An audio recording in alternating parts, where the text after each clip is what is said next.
Qu'est-ce que c'est ce bordel? Bien sûr que c'est de l'art, par des gens qui ne sont pas des artistes. Dès que j'ai une idée, je la fais. Mes bêtises me font rire comme un petit gamin de 8-10 ans. C'est des surréalistes qui s'ignorent, tous ces gens, en fait. C'est un peu dégénéré.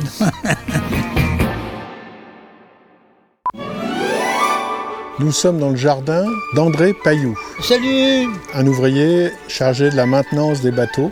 Ben regardez ce qu'il y a autour de vous.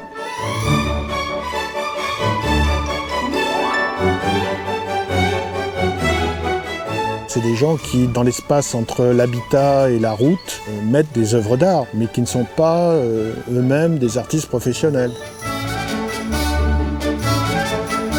Là, il y en a combien dans le jardin? C'est marqué là. Il y en a avoir 106 à peu près. 106. Vous avez commencé il y a combien de temps à faire ça? 20 ans, 25 ans.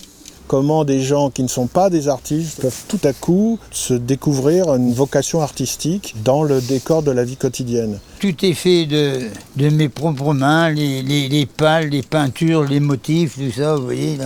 C'est des intercalaires des palettes d'eau. C'est ça qui vous sert Ouais, des plats, parce que les pales. C'est léger, Oui, et donc ça prend bien le vent en même temps. tout ça, c'en est. Ça, c'est avant Macron et maintenant. Comme disait Coluche, c'est pas parce que je dis des conneries que je suis intelligent. C'est à la limite de ce qu'on appelle l'art modeste, l'art populaire contemporain, du kitsch. Mais un kitsch accumulé avec une densité incroyable qui fait que ça devient étrange. Vous avez trouvé un mot pour les qualifier?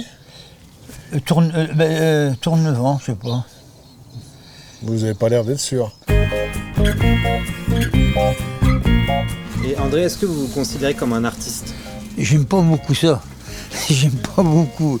L'imagination est un art merveilleux. Il faut rester dans la simplicité. Moi je fais ça, un autre sera autre chose et puis ça va pas plus loin. Je fais ça pour mon plaisir, puis en fin de compte c'est un peu dégénéré dans... J'en ai recensé 305. Les 3 sites importants, c'est Cheval, Fourré, l'abbé Fourré et Pic-Assiette. Mais ils sont classés à l'inventaire des monuments historiques. Mais il y en a plus, beaucoup plus. Ben ça c'est ma bavaroise. Elle n'a pas grand chose dans son verre. Alors il va falloir que je le lui remplisse.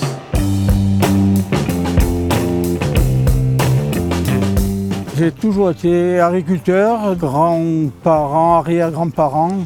On a toujours été paysans. Lorsque je suis arrivé à la retraite, pour passer mon temps, eh bien, je me suis amusé à faire ce que j'appelle mes petites bêtises. Quand Poutine a envahi l'Ukraine, j'ai dit tiens, je vais faire un canon anti-Poutine au cas où il viendrait me chatouiller les pieds. Mais aussi bien les Américains que lui, je ne leur ferai pas beaucoup de mal.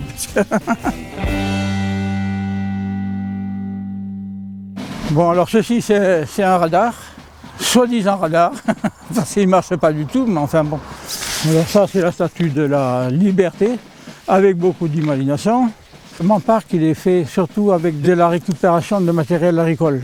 Ceci, c'est une toupie évacueuse de sueur. C'est fait avec des coupes racines, des coupes betteraves. La fusée, elle est faite avec une cuve où je mettais le gasoil lorsque j'étais agriculteur. Comme c'est une activité qui est quand même atypique et rare, ils sont considérés comme des sortes de fadas. Ou des gens qui détestent ce genre d'art vont dire que c'est de l'art dégénéré. Voilà, ils ne fréquentent pas des milieux d'artistes, ils sont au milieu des gens simples, des gens ordinaires.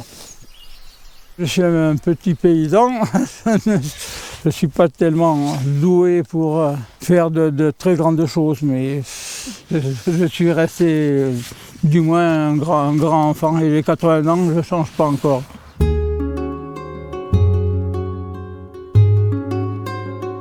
Je pense que c'est des gens qui n'ont pas l'habitude de maîtriser la langue et donc qui préfèrent s'exprimer par l'image. C'est une forme d'architecture automatique, comme il y a eu l'écriture automatique et la peinture automatique chez les surréalistes. C'est des surréalistes qui s'ignorent, tous ces gens, en fait. Ouais, bonjour, bienvenue chez Loulou.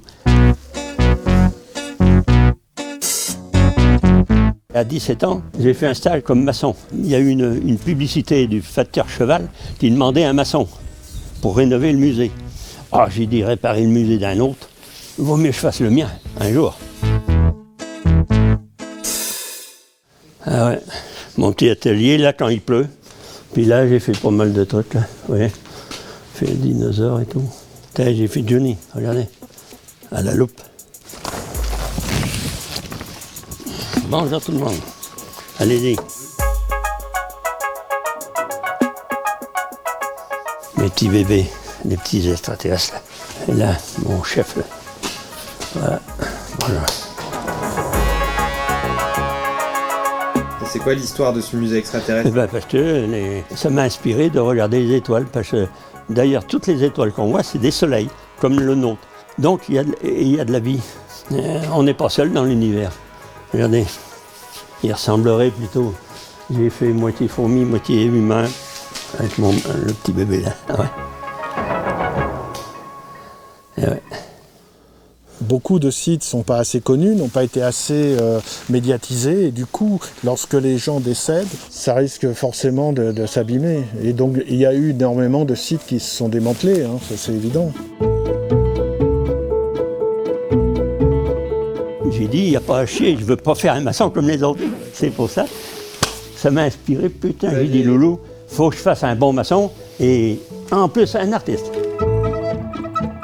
Certaines œuvres se défendent très bien toutes seules en fait. Donc lorsqu'un site est en déshérence, que la famille ne veut pas s'en occuper, à partir du moment où on a très bien documenté le site au moment de sa splendeur, par des films ou des photographies, pour moi il n'y a pas de contre-indication de les conserver dans un musée. Mais je m'en fous, j'aime mieux être moins riche et être fier de ce que je fais.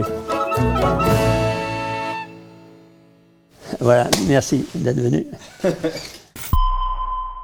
Vous vous confrontez aux artistes qui sont célèbres, quoi. Ah ouais, twist and twist.